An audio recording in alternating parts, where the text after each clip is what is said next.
اعوذ باللہ من الشیطان اللعین الرجیم بسم اللہ الرحمن الرحیم الحمد للہ رب العالمین والصلاة والسلام علی خیر خلقہ محمد وآلہ الطیبین الطاہرین واللعن الابدی علی اعدائہم اجمعین اما بعد فمن کلام لمولانا امیر المؤمنین علی بن ابی طالب علیہ الصلاة والسلام کلمۃ حق یراد بہ الباطل۔ علماء کرام، میں الصادق کی طرف سے ملک بھر سے آنے والے علماء کرام، مومنین کرام، ذاکرین اعظام، ان کو خوش آمدید کہتا ہوں، اور اس کے بعد صرف مرکز کی طرف سے شکریہ کے طور پر دو جملے عرض کروں گا۔ خارجیوں نے جب امامت کے خلاف یہ پرانی آیت کو نعرہ کے طور پر پیش کیا، لا حکم الا للہ، حکم صرف اللہ کا چلے گا، امیر المومنین نے ان کے جواب میں فرمایا نعم لا حکم الا للہ کلمۃ حق یراد بہ الباطل۔ اس میں کوئی شک نہیں ہے کہ قانون خدا کا چلے گا، لیکن لابد من امرتن، کسی نہ کسی حاکم کا، حکمران کا ہونا ناگزیر ہے جو اس سے قانون الہی کو عمل درآمد کرا سکے۔ یہ جو موجودہ بل ہے، ہم اس کو خوارج کے اسی نعرے کے مترادف سمجھتے ہیں۔ صحابہ کرام، اہل بیت اطہار علیہم الصلاۃ والسلام، امہات المومنین، جیسے مجھ سے پہلے علماء کرام نے آپ کی خدمت میں عرض کیا اور آنے والے بھی ہمیں مستفید فرمائیں گے، ہمارے بزرگ علماء کرام نے، مراجع نے ہمیں صحابہ کرام امہات المومنین کی تکریم اور تعظیم کا حکم دیا ہے اور ان کی توہین سے منع فرمایا ہے۔ اس بل کا مقصد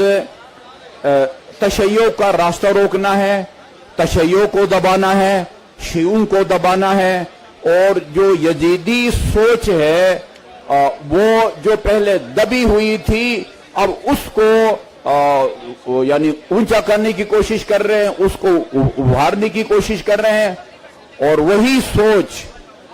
میں نے پہلی دفعہ اسی پاکستان میں سنا کہ ایک مولوی اپنے سامعین سے بھرے مجمع میں یزید کے بارے میں رحمت اللہ علیہ خود بھی کہتا ہے اور اپنے مجمع سے بھی کہتا ہے، بولو یزید رحمت اللہ علیہ۔ اس بل کے پیچھے اس سوچ کے لوگ، اس کے محرکات یہ لوگ ہیں۔ ہم انشاءاللہ اللہ تعالیٰ کے فضل و کرم سے اس یزیدیت کو اس ملک میں پنپنے نہیں دیں گے۔